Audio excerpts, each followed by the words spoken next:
Hi friends, hello అండి, నమస్తే. Welcome back to our channel creative smart wife tips. ముందుగా మీకు మరియు మీ కుటుంబ సభ్యులకు వినాయక చవితి శుభాకాంక్షలు. ఈరోజు మనం వినాయకుడికి ఎంతో ఇష్టమైనటువంటి ఉండ్రాళ్ళ పాయసం ఎలా తయారు చేసుకోవాలో చూద్దాం. ఏంటి ఉండ్రాళ్ళ పాయసం అని సగ్గుబియ్యం పాయసం చూపిస్తుంది అనుకుంటున్నారా? ఇది మా స్టైల్లో ఉండ్రాళ్ళ పాయసం. ఉండ్రాళ్ళ పాయసం కనుక ఇలా చేసి పెట్టినట్టయితే 5 మినిట్స్లో కప్పు ఖాళీ అయిపోతుంది.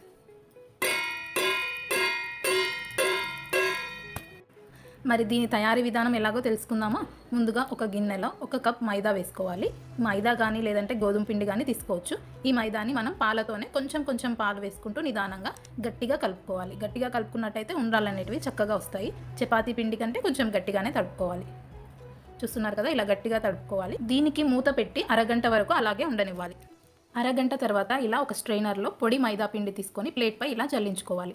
ఇప్పుడు మనం నానబెట్టుకున్నటువంటి మైదా పిండిని చిన్న చిన్న ఉండ్రాళ్ళలాగా చేసుకోవాలి. మేమైతే సగ్గుబియ్యం సైజులో చేస్తాము. ఈ ఉండ్రాళ్ళు ఒకటికొకటి అంటుకోకుండా ఇలా పొడి మైదా పిండిని చల్లుకున్నట్టయితే అవి అతుక్కోకుండా నీట్గా విడివిడిగా వస్తాయి. చూస్తున్నారు కదా, ఇలా చిన్న చిన్న ఉండ్రాళ్ళలాగా చేసుకొని మొత్తం ఒకే దగ్గర కాకుండా ఇలా స్ప్రెడ్ చేసుకోవాలి. ఈ ఉండ్రాళ్ళు మనం ఫ్యాన్ కింద కనుక చేసినట్టయితే మనం చేస్తున్నప్పుడే డ్రై అయిపోతాయి. సో ఒకటికొకటి అంటుకోకుండా నీట్గా వస్తాయి. మనం ఈ ఉండ్రాళ్ళని వారం ముందు నుంచే డైలీ కొన్ని ఖాళీ సమయంలో కూర్చొని తయారు చేసి పెట్టుకోవచ్చు. కానీ దీనిపైన మూత పెట్టకుండా అలాగే ఉంచినట్టయితే చక్కగా డ్రై అయిపోతాయి.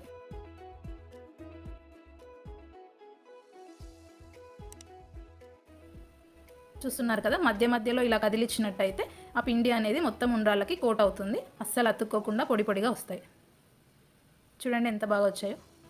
నేను చేసి 1/2 అవర్ అయింది, అప్పుడే డ్రై అయిపోయాయి. ఇలా మనం 1 వీక్ ముందు నుంచి చేసి పెట్టుకున్నట్టయితే చక్కగా వస్తాయి. చాలా చాలా టేస్టీగా ఉంటాయి. మేము వినాయక చవితికి తప్పకుండా ఈ పాయసం చేసుకుంటాం. నేను చెప్పా కదా, ఉండ్రాళ్ళ పాయసంలో గనక ఇవి వేస్తే విద్యాప్రాప్తి ధనప్రాప్తి జరుగుతుందని. అవి ఏంటంటే ఇవే అనమాట. ఇవి కూడా మైదా పిండితోనే తయారు చేశాను. ఇవేంటో తెలుసుకోవాలంటే వీడియో లాస్ట్ వరకు చూడండి. చూస్తున్నారు కదా, ఇలా పొడి మైదా పిండి ఉంది. ఇప్పుడు దీన్ని మనం జల్లెడలో వేసి జల్లించుకున్నట్టయితే పాయసం అనేది చక్కగా వస్తుంది. ఈ ఎక్స్ట్రా పౌడర్ని అంతా మనం ఇలా జల్లించుకోవాలి.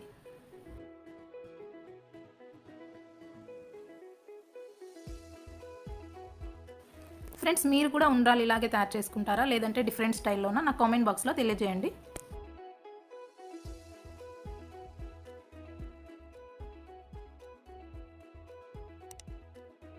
నేను ఇప్పుడు మనం తయారు చేసి పెట్టుకున్నటువంటి ఉండ్రాళ్ళలో ఒక చిన్న గ్లాస్తో ఉండ్రాళ్ళు తీసుకున్నాను. చూస్తున్నారు కదా ఎంత చక్కగా డ్రై అయిపోయాయో. ఇప్పుడు పాయసం ఎలా తయారు చేసుకోవాలో చూద్దాం. ఇప్పుడు ఒక గిన్నెలో నేను కొంచెం నెయ్యి తీసుకున్నాను. నెయ్యి ఎక్కువగా వేడవ్వకముందే నెయ్యి వేసిన వెంటనే మనం డ్రై ఫ్రూట్స్ వేసుకున్నట్టయితే అవి మాడిపోకుండా చక్కగా వేగుతాయి. ఈ జీడిపప్పు బాదం కొంచెం వేగిన తర్వాత మాత్రమే మనం ఎండు ద్రాక్ష వేసుకోవాలి. ఈ ఎండు ద్రాక్ష ఉబ్బినాయి కదా, ఇప్పుడు ఇవి చక్కగా వేగినట్టు. ఇవి ఒక ప్లేట్లోకి తీసుకోవాలి. నేను ఈ బౌల్లోనే 2 గ్లాసుల వాటర్ తీసుకున్నాను. ఇప్పుడు ఈ వాటర్ కొంచెం మరిగిన తర్వాత మనం చేసుకున్నటువంటి ఉండ్రాళ్ళను ఇందులో వేసుకొని చక్కగా ఉడికించుకోవాలి. మనం నెయ్యి వేసాం కాబట్టి ఇవి అంటుకోకుండా విడివిడిగా ఉంటాయి. ఇప్పుడు మనం తయారు చేసి పెట్టుకున్నటువంటి పలక, బలపం, గరిట, వరాల మూట, వజ్రాల పెట్ట వేసి బాగా కలుపుకోవాలి. ఇవి ఒక బాయిల్ వచ్చిన తర్వాత దీనికి మూత ఉంచుకొని మెత్తగా అయ్యే వరకు ఉడికించుకోవాలి.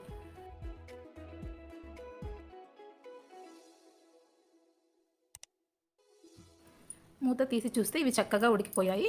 ఇప్పుడు మనం 1 గ్లాస్ ఉండ్రాళ్ళు తీసుకున్నట్టయితే దానికి 1 గ్లాస్ బెల్లం యాడ్ చేసుకోవాలి. మీ టేస్ట్ని బట్టి ఎక్కువ కానీ తక్కువ కానీ బెల్లం యాడ్ చేసుకోవచ్చు. నేనైతే 1 గ్లాస్కి 1 యాడ్ చేశాను. మనం పాలు వేసిన తర్వాత బెల్లం కనుక వేసినట్టయితే ఒక్కొక్కసారి పాలు విరిగిపోయే అవకాశం ఉంది. సో పాలు వేయకముందే ఈ బెల్లాన్ని అంతా కరిగించుకోవాలి. చూస్తున్నారు కదా, ఇలా బెల్లంలో ఈ ఉండ్రాలు ఉడికినట్టయితే దానికి చక్కని టేస్ట్ వస్తుంది. ఇప్పుడు పాలు యాడ్ చేసుకోవాలి. నేను ఇక్కడ చిక్కటి పాలు యాడ్ చేస్తున్నాను. మీగడతో పాటు వేశాను. పాయసంలో మీగడ కూడా యాడ్ చేసినట్టయితే దానికి టేస్ట్ అనేది రెట్టింపు అవుతుంది. చూస్తున్నారు కదా, ఇలా బాగా కలుపుకోవాలి. చూడండి పాయసం అనేది ఎంత బాగా వచ్చిందో. పాలు కొంచెం ఎక్కువగానే యాడ్ చేశాను, ఎందుకంటే చల్లగా అయిన తర్వాత ఇది గట్టి పడుతుంది కాబట్టి మనం ముందే ఎక్కువగా పాలు యాడ్ చేసుకోవాలి. దీంట్లో మన టేస్ట్కి తగ్గట్టు అప్పుడే దంచి పెట్టుకున్నటువంటి యాలకులు, ముందుగా ఫ్రై చేసి పెట్టుకున్నటువంటి డ్రై ఫ్రూట్స్ యాడ్ చేసుకోవాలి. ఇప్పుడు మన పాయసం రెడీ అయిపోయింది. దీన్ని మనం వినాయకునికి నైవేద్యంగా పెట్టుకోవాలి. మీరు నా ఛానల్ని కనుక ఇంకా సబ్స్క్రైబ్ చేసుకోకపోతే ప్లీజ్ సబ్స్క్రైబ్ మై ఛానల్. తర్వాత బెల్ ఐకాన్ వస్తుంది, దాన్ని కూడా ప్రెస్ చేసినట్టయితే నా వంటలన్నీ మీకు నోటిఫికేషన్ రూపంలో వచ్చేస్తాయి. సో ఫ్రెండ్స్, చూసారు కదా, వినాయకుడికి ఎంతో ఎంతో ఇష్టమైనటువంటి ఉండ్రాళ్ళ పాయసం చాలా చాలా టేస్టీగా యమ్మీగా రెడీ అయిపోయింది. మీకు కనుక ఈ వీడియో నచ్చినట్టయితే ప్లీజ్ లైక్ చేయండి. ఇప్పుడు మనం పలక, బలపం, వజ్రాల పెట్టె, వరాల మూట, ఇంకా గరిట ఎలా తయారు చేసుకోవాలో చూద్దాం. ఇలా ఒక చిన్న బౌల్ లాగా చేసుకొని పొడి పిండి తీసుకొని మనం దీనిలా ప్రెస్ చేసుకోవాలి. దీన్ని పలక షేప్లో తయారు చేసుకోవాలి. ఈ పలకలు బలపము ఇవన్నీ తయారు చేసుకున్నట్టయితే ఇంట్లో పిల్లలకి విద్యాప్రాప్తి జరుగుతుందని అంటారు. ఇది మా అమ్మ నాకు నేర్పించింది, నేను మీకు చూపిస్తున్నాను. మనం పాయసం తింటున్నప్పుడు మనకి గరిట గనక వచ్చినట్టయితే మనకి వంటలు చాలా బాగా వస్తాయంట. ఇవన్నీ పాయసంలో వేసి కలిపేస్తాం కదా, మనం తినేటప్పుడు ఎవరెవరికి ఏది వచ్చిందో మనం చూసుకుంటూ తినాలన్నమాట. చాలా బాగా అనిపిస్తుంది మనకి ఏది వచ్చింది పాయసంలో అనేసి. చూసారు కదా, గరిట అనేది రెడీ అయిపోయింది. ఇప్పుడు ఇలాగే మనం పలకాకు బలపం రెడీ చేసుకోవాలి. చిన్నపిల్లలు ఇంట్లో ఉన్నట్టయితే పలక బలపం ఖచ్చితంగా తయారు చేయాలి. తర్వాత వరాల మూట ఎలా తయారు చేసుకోవాలో చూద్దాం. ఇలా ప్రెస్ చేసుకొని సైడ్స్కి మాత్రం పల్చగా తయారు చేసుకోవాలి. ఇప్పుడు దీంట్లో ఒక 9 కానీ 5 కానీ 11 కానీ మనం ఉండ్రాలని సన్నగా చేసి పెట్టుకోవాలి. చాలా సన్నగా చేయాలి, ఎందుకంటే తినేటప్పుడు పిండి పిండి అనిపించకుండా సన్నగా తయారు చేసి పెట్టుకొని దీన్ని సీల్ చేసుకోవాలి. పాయసం తినేటప్పుడు ఎవరికైతే ఈ వరాల మూట వస్తుందో దేవుడు వాళ్ళకి చాలా వరాలు ఇస్తాడు. అలా అని ఈ వరాల మూట రాని వాళ్ళకి ఇవ్వడానికి కాదు, పాయసంలో అన్నీ కలిపి వేస్తాం కాబట్టి అందరికీ అన్నీ చేకూరుతాయి. కానీ మనం తినేటప్పుడు అనుకోకుండా ఈ వరాల మూట మన పాయసంలో వచ్చినట్టయితే చాలా చాలా హ్యాపీ ఫీలింగ్ వస్తుంది. సో ఫ్రెండ్స్, ఈసారి మీరు కూడా మీ ఫ్యామిలీ మెంబర్స్కి ఉండ్రాళ్ళ పాయసంలో ఇవన్నీ తప్పకుండా చేసి పెట్టండి. ఇప్పుడు మనం వజ్రాల పెట్టె తయారు చేసుకుందాము. ఇందులో కూడా మనం 5 కానీ 9 కానీ 11 కానీ చిన్నని ఉండ్రాళ్ళు చేసి పెట్టుకోవాలి. 9 పెట్టినట్టయితే నవరత్నాల్లాగా ఉంటుంది. సో ఇలా చిన్న పెట్టెలాగా చేసుకొని ఇందులో కూడా సన్నని ఉండ్రాళ్ళు వేసుకొని మూత మూసి క్లోజ్ చేసుకోవాలి. దీన్ని వజ్రాల పెట్టె అంటారు. ఇవన్నీ కూడా ప్రతిసారి పాయసంలో మా అమ్మ యాడ్ చేస్తూ ఉంటుంది. ఇవి వచ్చినప్పుడైతే చాలా హ్యాపీగా అనిపిస్తుంది. అలాగని పాయసంలో తినేటప్పుడు ఇవి రాకపోతే ఫీల్ అవ్వకూడదు, ఎందుకంటే అన్నీ కలిపి వేస్తాం కాబట్టి పాయసంలో అన్నీ యాడ్ అవుతాయి. సో ఇలా సైడ్స్కి నెమ్మదిగా సీల్ చేయాలి.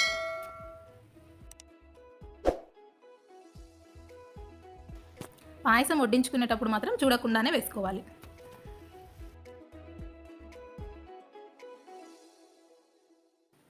సో ఇలా 2 బలపాలు, 2 పలకలు, ఒక గరిట, ఒక వజ్రాల మూట, ఒక వరాల పెట్టె తయారు చేసి పెట్టుకోవాలి. చూస్తున్నారు కదా గరిట ఎంత బాగా వచ్చిందో.